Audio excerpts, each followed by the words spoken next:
आपको इलेक्शन के लिए गाना सर सर सर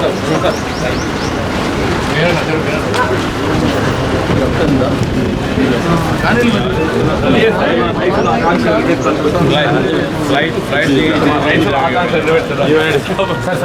రావాలి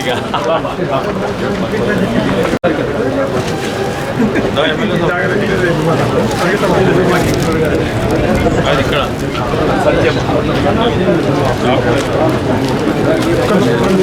హలో చైర్మన్ సాబ్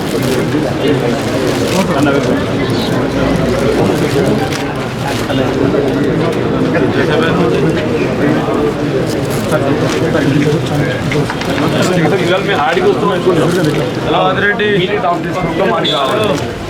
బాగుంది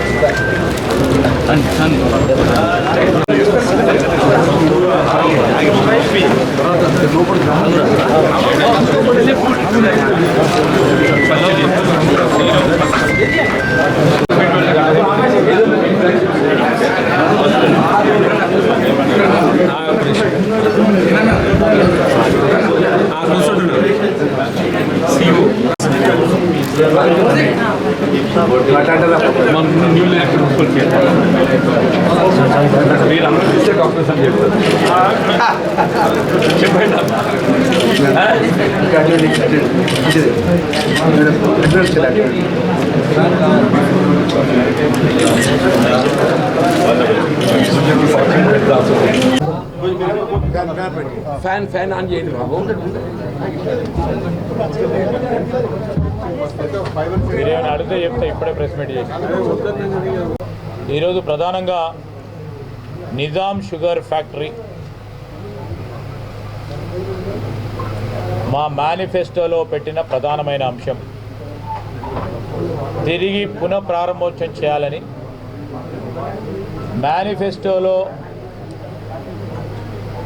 ఏ అంశాలు పెట్టాలని ఎన్నికల ముందు ఆలోచన చేస్తున్న తరుణంలో పెద్దలు జీవన్ రెడ్డి గారు ఈ నిజాం షుగర్ ఫ్యాక్టరీని మనం పునఃప్రారంభోత్సవం చేసుకోవాలి,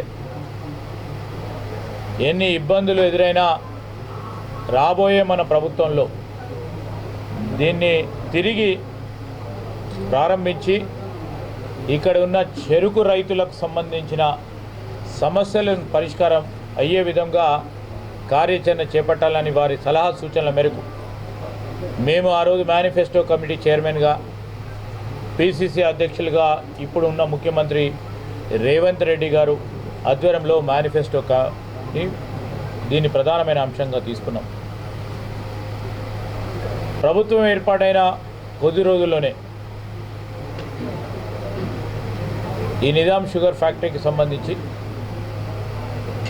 పూర్తి స్థాయిలో అధ్యయనం చేయాలి అని కమిటీని ఏర్పాటు చేసుకొని నేను కానీ పెద్దలు మా సీనియర్ మంత్రివర్గ సోదరులు దామోదర్ రాజనరసింహ గారు, అదేవిధంగా జీవన్ రెడ్డి గారు, సుదర్శన్ రెడ్డి గారు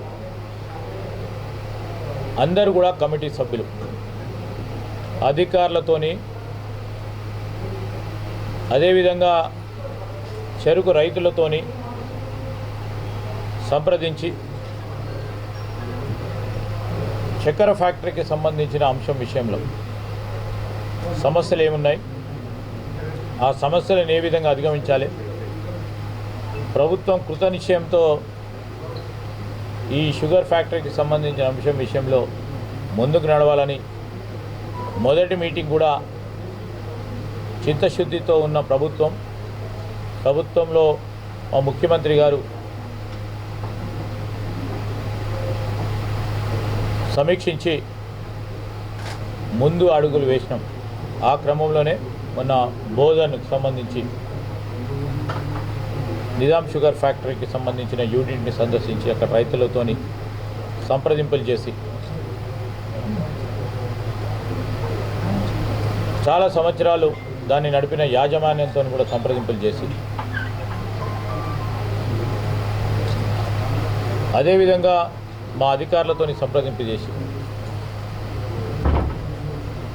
ప్రధానమైన చిక్కుముడులను ఏ విధంగా, ఎందుకంటే గత ప్రభుత్వ హయాంలో ఎన్సీఎల్టీకి పోయి పూర్తి స్థాయిలో నష్టపోయి ఫ్యాక్టరీని, ఆ ఫ్యాక్టరీకి సంబంధించి ఏ ఒక్క క్షణం కానీ ఏ ఒక్క కోణం నుంచి దీన్ని పరిష్కారం చేయాలని ఆలోచన చేయలేని ఆ ప్రభుత్వం యాజమాన్యం, అప్పుడున్న యాజమాన్యం ప్రభుత్వానికి సమన్వయం లేకపోవటం, ప్రభుత్వం కూడా ఒక ముందుగా అడిగేసి ఈ చక్కెర ఫ్యాక్టరీకి సంబంధించి దానిపై ఆధారపడి ఉన్న అనేక మంది రైతుల గురించి ఆలోచన లేకుండా ఆ యాజమాన్యాన్ని విస్మరించి, యాజమాన్యం కూడా ఎన్ని మార్లు ప్రభుత్వం దగ్గరికి వెళ్ళినా వారికి సరైన జవాబు దొరకకపోవటం, దానివల్ల పూర్తి స్థాయిలో నష్టపోయింది. వన్ టైం రీపేమెంట్ ఇచ్చే క్రమంలో వందలాది కోట్లు ఈరోజు బ్యాంకు చెల్లించాల్సిన అవసరం ఏర్పడ్డది టీఆర్ఎస్ పార్టీ ప్రభుత్వం వల్ల. ఏ విధంగా దాన్ని అధిగమించాలి, ఏ విధంగా మళ్ళా తిరిగి పునఃప్రారంభోత్సవం చేసి దాని ఇప్పుడున్న చక్కెర ఫ్యాక్టరీని ఇంకా విలువ ఆధారిత పరిశ్రమగా ముందుకు తీసుకెళ్లాలి. ఒక పరిశ్రమ శాఖ మంత్రిగా నేను మరి ఇక్కడ ఉన్న అనుభవజ్ఞులైన నాయకులు జీవన్ రెడ్డి గారు లాంటి వారు అందరితో కూడా సంప్రదించి తిరిగి మేము ఖచ్చితంగా చెప్తా ఉన్నాం, తప్పకుండా దీన్ని పునఃప్రారంభోత్సవం చేస్తాం. ఎట్టి పరిస్థితుల్లో ఎన్ని ఇబ్బందులు వచ్చినా, ఎన్ని సమస్యలు వచ్చినా ఆ సమస్యల పరిష్కారం చేస్తాం. ఈరోజు రైతుల సంక్షేమమే మా ప్రధాన ధ్యేయంగా ముందుకు నడుస్తూ ఉన్నాం. అవకాశం ఇచ్చిండ్రు ప్రజలు, మార్పు కోవాలన్నారు ప్రజలు, మార్పు చూపెట్టి తీరుతాం. అదేవిధంగా ఈ చక్కెర ఫ్యాక్టరీకి సంబంధించిన దానిపైన ఆధారపడి ఉన్న రైతు సోదరుల జీవితాల్లో కూడా మార్పు తీసుకొచ్చే కార్యక్రమం మా ప్రధాన బాధ్యతగా ముందుకు నడుస్తుంది.